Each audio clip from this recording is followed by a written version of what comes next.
दोस्तों, हम आपके लिए सनातन धर्म से जुड़ी नई जानकारी लेकर आते हैं। अतः आपसे निवेदन है कि हमारे चैनल को सब्सक्राइब जरूर करें ताकि हम और आप अपने आने वाली पीढ़ी को हमारे धर्मों से अवगत करते रहे। दोस्तों, ये आपके लिए बिल्कुल फ्री है, लेकिन हमें बहुत खुशी मिलती है आपके लाइक और सब्सक्राइब से। चलिए वीडियो शुरू करते हैं।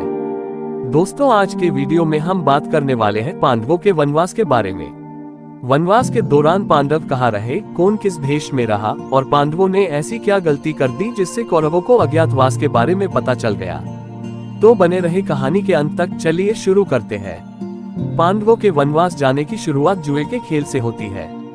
जब दुर्योधन मामा शकुनी के कहने से पांडवों को जुए के खेल के लिए चुनौती देता है। चुनौती विदुर जी के हाथों राजा धृतराष्ट्र ने भिजवाई थी। विदुर जी ये बात भीष्म पितामह को बताई तो उन्होंने कहा कि तुम्हें मना कर देना चाहिए था। विदुर जी ने कहा कि मैं महाराज की आज्ञा का उल्लंघन नहीं कर सकता। अंत में विदुर जी इंद्रप्रस्थ पहुंचे।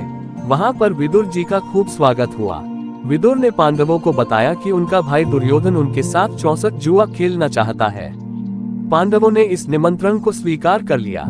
सभी पांडव द्रौपदी के साथ इंद्रप्रस्थ से हस्तिनापुर आए।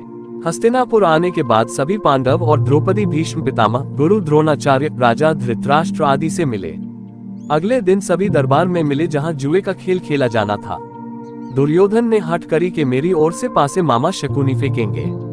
युधिष्ठिर ने ये शर्त मान ली और खेल चालू हुआ। एक एक करके मामा शकुनी ने युधिष्ठिर का सारा धन दौलत, रथ, सैनिक, हाथी, घोड़े और यहाँ तक कि पांचों पांडव भी दुर्योधन के अधीन कर दिए।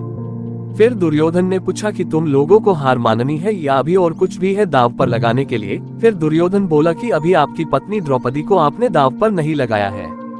इस पर धर्मराज युधिष्ठिर ने द्रौपदी को भी दाव पर लगा दिया। फिर शकुनी ने अपने छल से बाजी जीत ली। दुर्योधन ने दुशासन को द्रौपदी को भरी सभा में लाने के लिए कहा और द्रौपदी का वस्त्र हरण करने की आज्ञा दी। दुशासन ने द्रौपदी जी का वस्त्र हरण करना शुरू कर दिया, जिसमें द्रौपदी की लाज भगवान श्री कृष्ण ने बचाई थी। भीम ने प्रतिज्ञा की कि जिस दुष्ट के हाथों ने द्रौपदी के केश खींचे हैं, मैं उसकी छाती का लहू जब तक नहीं पीऊंगा तब तक मुझे शांति नहीं मिलेगी। इतना अपमान होने के बाद द्रौपदी से रहा नहीं गया और रोते रोते द्रौपदी ने पूरी सभा में बैठे हुए लोगों को श्राप देने का निश्चय किया। तभी वहां पर गांधारी आ गई। गांधारी ने द्रौपदी को श्राप देने से रोक लिया।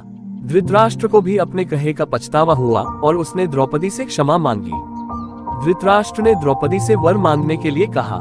द्रौपदी बोली, यदि आप प्रसन्न हैं तो मुझे यह वर दे कि मेरे पति दास्ता से मुक्ति पा जाएं। धृतराष्ट्र ने कहा, बेटी, मैं तुम्हें यह वर दे रहा हूँ। पुत्री, तुम कुछ और मांगना चाहो तो वह भी मांग लो। इस पर द्रौपदी ने कहा, आप मेरे सभी पतियों के दिव्य रथ एवं शस्त्रास्त्र लौटा दें। धृतराष्ट्र ने पांडवों के दिव्य रथ तथा अस्त्र शस्त्र लौटा दिए गए। धृतराष्ट्र ने अब खुद ही पांडवों को इंद्रप्रस्थ का राज्य वापस लौटाने के निर्णय किया और पांडवों को इंद्रप्रस्थ जाने की आज्ञा दी। दुर्योधन को अब बहुत क्रोध आया। उसका बना बनाया खेल बिगड़ गया। उसने शकुनी और कर्ण से सलाह ली। शकुनी ने उसे सलाह दी कि तुम महाराज धृतराष्ट्र से जाकर कहो। उनके पास दो विकल्प हैं, या तो कौरव हस्तिनापुर से अब पांडवों के इंद्रप्रस्थ पर आक्रमण करे या फिर एक बार फिर से युद्ध का खेल खेला जाए, जिसमें हारने वाले को 12 वर्ष का वनवास व 1 वर्ष का अज्ञातवास भुगतना पड़ेगा। दुर्योधन भीष्म के साथ धृतराष्ट्र के पास गए और अपनी इच्छा धृतराष्ट्र के सामने रखी। वहीं पर गांधारी भी थी। भीष्म ने सलाह दी कि पहले विकल्प युद्ध को चुना जाए, क्योंकि क्षत्रिय युद्ध में ही हार जीत स्वीकार करते हैं, द्यूत में नहीं। लेकिन धृतराष्ट्र ने एक नहीं सुनी। उसने द्यूत को उचित समझा। गांधारी ने दुर्योधन को यहाँ पर तीसरा विकल्प भी पूछा। दुर्योधन ने तीसरे विकल्प के रूप में कहा कि मैं खुद आत्महत्या कर लूं। ये तीसरा विकल्प है। आप इस विकल्प के लिए मुझे आज्ञा नहीं देंगे, इसलिए मैंने आपके सामने ये तीसरा विकल्प नहीं रखा। धृतराष्ट्र ने युधिष्ठिर को बुलाकर फिर से द्यूत क्रीड़ा करने को कहा, जिसमें शर्त रखी गई कि हारने वाले को 12 वर्ष का वनवास व 1 वर्ष का अज्ञातवास भुगतना पड़ेगा। यदि अज्ञातवास के समय कहीं भी हारने वाले दिखाई दिए तो फिर से 12 वर्ष का वनवास भुगतना पड़ेगा।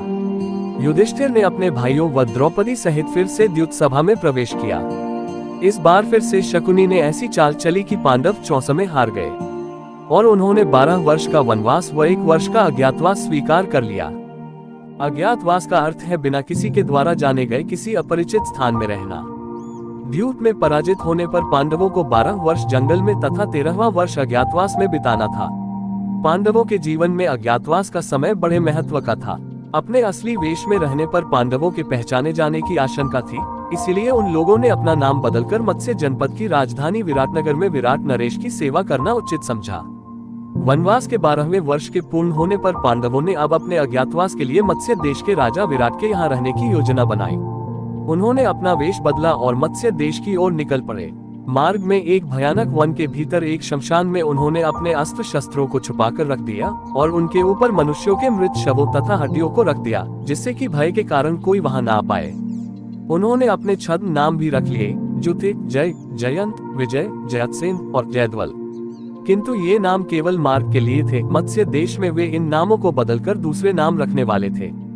राजा विराट के दरबार में पहुंचकर युधिष्ठिर ने कहा, हे राजन, मैं व्याघ्रपाद गोत्र में उत्पन्न हुआ हूँ तथा मेरा नाम कंक है।